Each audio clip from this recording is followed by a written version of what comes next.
আজকে আপনাদেরকে আমি চিংড়ি মাছের মাথার ছুলকা দিয়ে একটা রেসিপি আমি করে দেখাবো। তো আজকে এই যে চিংড়ি মাছগুলো আমি ভালো করে ধুয়ে নিয়েছি। আমরা কিন্তু অনেকে এটা ফেলে দিই, তো আমি এটা রেখে দিয়েছি। এখানে আমি কলা নিয়েছি, একটা ধনের পাতা আর রসুন। এটা আমি চিংড়ি মাছ দিয়ে সবগুলো দিয়ে আমি এটা ব্লেন্ডার করে নেব। কলাটা কিন্তু আমি সিদ্ধ করে নিয়েছি, তো এক পাশে একটু পুড়ে গেছে, সে অংশটা আমি ফেলে দিলাম। দিয়ে আমি ধনের পাতা, 3-4টা কাঁচামরিচ আর রসুন দিয়ে আমি এটা ব্লেন্ডার করে নেব। তো এর পর্যায়ে আমার ব্লেন্ডার করা হয়ে গেছে। এখন আমি এটা সুন্দর করে ভেজে নেব। কড়াইতে তেল দিয়ে দিলাম, তেলটা হিট হয়ে গেছে। এখন আমি চপের মতো এটা ভেজে নেব, সুন্দর করে গোল গোল করে এটা আমি সবগুলো ভেজে নেব। সবগুলো আমি দিয়ে দিলাম কড়াইতে, লাল হওয়া পর্যন্ত আমি ওয়েট করব। তো এগুলো আমার দু পিঠ আমি উল্টিয়ে দিলাম।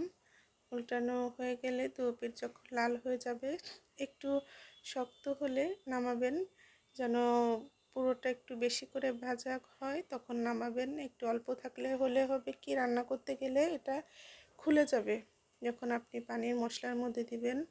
তো আমার সবগুলো ভাজা হয়ে গেছে, এখন আমি সবগুলো তুলে নিলাম। আরেকটা কড়াই বসিয়ে দিলাম। কড়াইতে আমি যে ভাজা তেলটা ছিল তেলটা দিয়ে দিলাম, আর কিছুটা তেল এড করে দিলাম।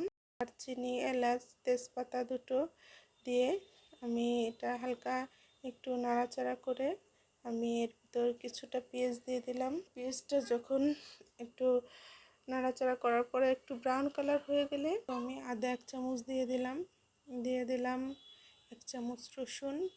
এটা একটু আমি কষিয়ে নিব, নেড়েচেড়ে একটু কষিয়ে আমি একটু পানি দিয়ে দিলাম।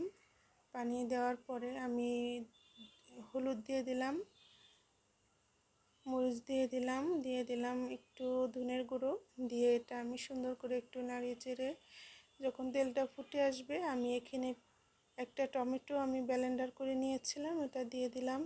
দিয়ে আমি নারকেল দুধ করে রেখেছি, এই নারকেলটা দিয়ে দিলাম স্বাদ মতো লবণ দিয়ে এটা কিছুক্ষণের জন্য কষিয়ে আমি পানি দিয়ে চপগুলো দিয়ে দিয়েছি। চপটা যখন দিবেন আলতো হাতে নাড়া দিবেন, বেশি জোরে নাড়া দিলে কিন্তু চপগুলো ভেঙে যাবে। তো আস্তে আস্তে আমি নাড়াচাড়া দিয়ে এটা উল্টিয়ে পাল্টিয়ে নিয়ে নিচ্ছি। তো এখন এটার মধ্যে হালকা একটু ভাজা জিরে অ্যাড করে আমি এটা নামিয়ে নিলাম। তো আমার হয়ে গেল সুন্দর চিংড়ি মাছ দিয়ে মজাদার একটা চপ ভুনা। তো আপনাদের যদি এটা ভালো লাগে বাসায় অবশ্যই ট্রাই করবেন। চিংড়ি মাছের মাথার যে ছুলকা দিয়ে ওটা ফেলে দিবেন না। তো ভালো থাকবেন। আমার রেসিপিটা ভালো লাগলে এটা আপনি বাসায় বানিয়ে খাবেন। আল্লাহ হাফেজ।